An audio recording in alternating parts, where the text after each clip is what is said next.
2부입니다. 잠시 후에 이 서울 관사회 회장을 맡고 계신 신민호 관세사 초대해서 한미 관세 협상 관련된 내용 좀 들어보고요. 이어서 정치 토크 직진 본능 직설하고로 이어가겠습니다. KBS 1라디오의 모든 프로그램 유튜브에서도 함께할 수 있습니다. 실시간 방송 보실 수 있고요. 정치, 경제, 사회, 문화 다양한 콘텐츠들 마련돼 있어요. KBS 1라디오 유튜브 채널 구독, 좋아요, 댓글 부탁드립니다. 일요일 2부 출발하죠.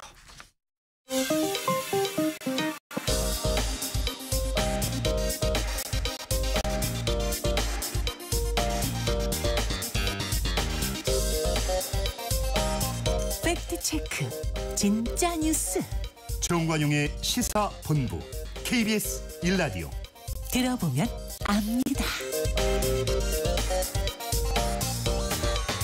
한미 관세 협상이 지금 난항을 겪으면서 관세에 대한 관심이 높아진 상황이죠. 그래서 오늘 서울 관세사회 회장 맡고 계신 신민호 관세사 초대해서 관세에 대한 궁금점 좀 풀어보도록 하겠습니다. 신민호 관세사 어서 오십시오. 안녕하세요. 네, 관세사란 직업이 있는지 모르는 분도 많아요. 그죠? 네. 뭐 하는 겁니까, 관세사가?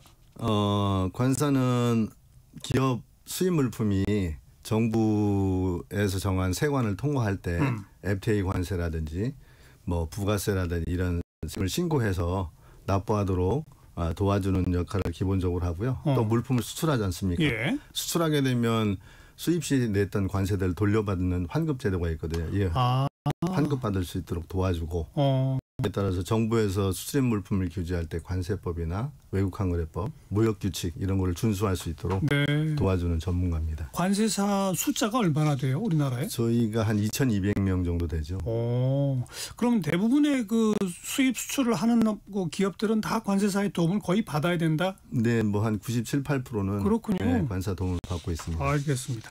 그런데 우리 신민호 회장께서는 트럼프의 관세 공격 이런 것들을 좀 다 예상하셨는지 지난 8월 달에 책을 내셨어요. 네네. 어떤 책이죠? 이 책은 트럼프 2기 행정부가 관세 정책을 추진하게 된 배경이나 구조적인 이유 이런 것들을 살펴보고 어떻게 대응하면 우리가 이 파고를 헤쳐갈 수 있는지 그런 방안에 대해서 제안한 책입니다. 네. 어떻게 대응해야 할지는 이제 마지막에 제가 여쭤보겠고, 우선 트럼프의 그 관세 정책이 아주 비논리적이다. 그냥 막무가내다. 한마디로 말하면 여러 이유를 들으셨던데 그걸 좀 하나하나 우선 설명해 주세요. 첫 번째 비논리적인 이유가 뭡니까? 일단 뭐 몇 가지 말씀드려 볼 텐데요. 첫 번째로는 부가가치세라고 하는 것을 숨은 관세로 보는 그 논리가 좀 비논리적입니다. 트럼프는 한국이 부가가치세를 10%씩 매기고 있는데 그것이 일종의 관세다라고 주장하죠. 네, 숨은 관세라고 주장하는 거죠. 부가가치세가 본래 일본이라든지 중국이라든지 또는 EU라든지 이런 데서 도입하고 있고요. 미국 같은 나라는 부가가치세가 없고 매상세라는 세일즈 텍스라는 걸 부과하는 시스템인데요. 이렇게 부가가치세가 사실 그 부과되면 수입품이나 내국 물품이나 관계없이 부과를 하고 또 수출입을 할 때 무역을 할 때 국경에서 세를 조정할 수 있도록 해주는 시스템을 가지고 있거든요. 그렇다 보니까 사실은 부가세는 무역에 대해서는 중립적인데 국경 조정이라는 게 무슨 말이에요? 국경 그래서 조정이... 중립적이라는 게 좀 쉽게 풀어주시면. 네네네. 중립적이란 말은 이제 물품을 수입할 때 관세를 부가세라는 것이 소비지에서 부담하는 것이 원칙이기 때문에 물품을 수입하면 소비국에서 부과하는 것을 부담하는 걸 예상하고 부과를 하는데요. 그러니까 미국에서 예를 들어서 뭐 오렌지를 사왔어요. 한국의 소비자가 그 오렌지를 사면 거기가 그때 부가세가 10% 붙는 거 아닙니까? 네, 그래요. 그래서 이제 뭐 오렌지는 사실 농산물이기 때문에 부가세 문제보다도 이제 면세 품목이 될 가능성이 있지만, 어쨌든 수출을 하게 되면 수출할 때 그 부가세를 환급을 해주는 거를 국경세 조정이라고 합니다. 그러니까 결국 미국에 들어가도 미국에서 세일즈 텍스와 같은 이런 소비세를 부과할 수 있도록 해주고 있기 때문에 무역에서는 중립적이라고 보는 거죠. 그러니까 국내에서 소비될 때 10% 돈을 물었지만 그걸 외국에 가져나가면 다시 환급해 주기 때문에 그런 구조로 사실상 제로다. 네. 그런데 이걸 수분 관세로 보고 그거를 말이 안 된다는 거죠. 환산해서 과세하겠다는. 또 두 번째로 비논리적인 건 뭡니까? 두 번째로 이제 비논리적인 부분은 무역법 232조가 안보를 명분으로 해서 관세를 부과하는 건데요. 이게 좀 과잉 적용하고 있는 게 비논리적입니다. 아무데나 그냥 다 안보 이유를 갖다 붙인다. 그렇습니다. 그렇죠.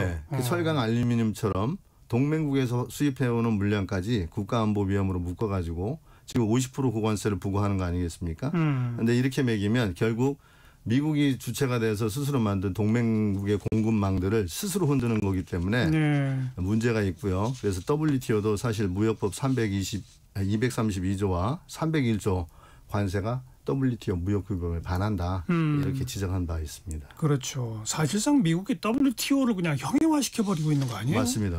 그렇죠? 네네. 또 다른 이유가 있어요. 세 번째로. 그리고 또 무역 아닌 사안에 대해서 관세를 연계시켜서 연동해서 부과하는 것이 비논리적인데요. 무역 아닌 사안? 어떤 사안? 예를 들면 트럼프 일기 때는 2019년에 이민 국경 문제를 들어가지고 멕시코의 관세를 위협한 적이 있고요. 이번에 트럼프 임기가 출범하면서도 2025년에 펜타닐이라는 마약이 사회적 문제가 된다고 국가 비상사태를 선언하면서 전면적인 10% 보편 관세를 그 후속 조치를 꺼낸 게 비논리적인 거죠. 그러니까 안보 이유를 아무데나 갖다 붙이는 것도 부족해서 이민 문제다. 뭐 마약 문제다. 이건 사실 무역하고는 전혀 관계가 없는 건데 그걸 근거로 관세를 막 매긴다. 그것도 역시 말이 안 된다. 그런 거죠. 그리고 또 뭐 전 세계를 대상으로 일괄 10% 보편 관세를 부과하는 것도 비논리적입니다. 예를 들면 이거는 사실 아픈 데가 있으면 그 부분만 정밀 수술을 해야 될 텐데 전신 마취를 해놓고 전부를 다 손대는 것과 같기 때문에 사실상 너무 비논리적이고 뿐만 아니라 동맹 비동맹도 안 가리거든요. 그렇죠. 중간재 부품 이런 거 안 가리고 보편 관세를 다 부과하면 결국에는 자기들이 미국으로 제조업을 회귀시켜서 생산을 하겠다는 건데 제조 원가도 다 올라갈 수밖에 없습니다. 그렇죠. 여기에다가 또 맞불 관세라고 볼 수 있는 상호 관세라는 게 있는데 이 상호 관세까지 얹히면 WTO에서 얘기하는 최혜국 대우 체계하고 충돌하기 때문에 결국 보복악순환을 부를 수밖에 없는 구조라고 상호 봅니다. 관세가 WTO 최혜국 대우와 충돌한다? 이건 무슨 말이죠? 그러니까 상호 관세라는 거는 상대국이 우리 물건에 20% 세금을 매긴다면 우리도 그 나라의 물건에 똑같이 20% 세금을 매기겠다는 거거든요. 그렇죠. 즉 거울처럼 따라하는 맞불 관세인 건데 WTO 규범이라고 하는 거는 특정 나라에 어떤 관세상의 혜택을 주었으면 그거는 다른 회원국들에게도 똑같이 줘야 한다는 것이 이제 최혜국 대우 원칙입니다. 일종의 평등 원칙인 거죠. 그런데 상호 관세는 나라별로 세율이 각각 달라질 수밖에 없는 구조 아니겠습니까? 그래서 한국이 미국에 10%, 일본에 5%를 매겼으면 미국은 한국에 또 10%를 매긴다는 구조로 가는 거기 때문에 결국에는 이런 구조 자체가 WTO 규범과 정면으로 어긋난다는 의미입니다. 알겠습니다. 또 그다음 트럼프 정부 관세. 다섯 번째로는 관세가 트럼프 미 행정부의 주장으로는 물가의 영향이 적다라는 주장도 데이터하고 사실 다릅니다. 당연히 물가를 올릴 수밖에 없죠. 올릴 수밖에 없죠. 다수 연구에서도 관세 부담이 미국의 수입업자 소비자에게 상당 부분 전가될 수밖에 없고 당연하죠. 일부 산업에서는 중간재 제품 가격을 인상시키고 완제품 가격도 결국 인상시켜서 이런 것이 다 확인되고 있는 상황이거든요. 이건 다 너무나 당연한 얘기고요. 또 마지막으로 보면 전자상거래 면세 관련해서 소액 면세 관련해서도 이후 그 전면 중단을 하게 됐는데 미 행정부가 이걸 추진한 이유는 마약이라든지 불법품 차단 이런 명분을 하고 있는데요. 이게 준비가 너무 부족한 상태로 급작스럽게 전환을 하게 되다 보니까 국제 우편이나 물류에 혼란을 엄청나게 일으켰고 또 비용을 급등시켰다는 비판이 있습니다. 무역 안전도 사실 중요한 부분이긴 한데 이를 위해서는 좀 상호성이나 비례성 이런 게 좀 맞아야 되는 거거든요. 뭐 조목조목 6가지나 근거를 들으시면서 트럼프의 관세 정책이 비논리적이고 거의 뭐 주먹구구식이고 우격다짐이다라고 해주셨는데 근데 아무튼 엄연한 압박이고 현실입니다. 그죠? 자, 이제 우리는 그럼 어떻게 대응해야 합니까?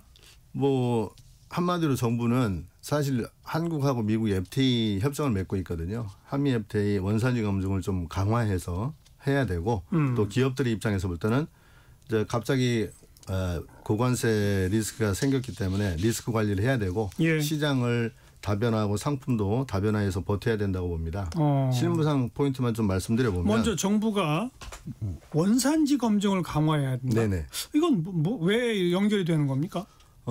실제 이제 그 원산지 검증을 강화해야 되는 이유는 한국 정부가 그 미국의 수출 기업들에 대해서 조사할 수 있는 권한이 있는 기관이 관세청 세 건밖에 없습니다. 근데 이제 우리가 이제 그 트럼프 미 행정부의 고관세 정책을 당한다 하더라도 뭐 정치, 군사, 경제 뭐 이런 이유 때문에 보복 조치를 하기는 어려운 사정이거든요. 예. 그래서 이제 이런 사정에서는 우리가 지금 미국하고 FTA를 체결해서 맺고 있고 그 FTA에 따라서 한국으로 들어온 수입품들은 FTA 특혜 세율 대부분 0% 세율을 그렇죠. 적용해서 들어오고 있습니다. 예. 그렇기 때문에 이 부분에 대해서 미국산이 맞는지를 원산지 검증을 강화를 해서 살펴봐야 된다는 얘기입니다. 이거는 저희가 플로리다산 오렌지 주스 농축액에 대한 원산지 검증 사건이 있었거든요. 예.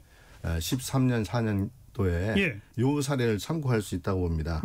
당시에 한국 관세청이 미국으로부터 수출되는 오렌지 주스 농축액에 대해서 브라질산이나 다른 그 외국산 오렌지가 혼입이 됐다라는 정황을 확보를 하고 원산지 증빙 자료 제출 요구나 현지 실사 등을 강력하게 요구를 해서 업무를 추진했었거든요. 그래서 결국에는 미국의 산지도 그렇고 플로리다 농업계도 그렇고 미국의 의원들도 모두 뭐 외교적 압력을 넣고 해서 미국이 좀 난리가 났었습니다.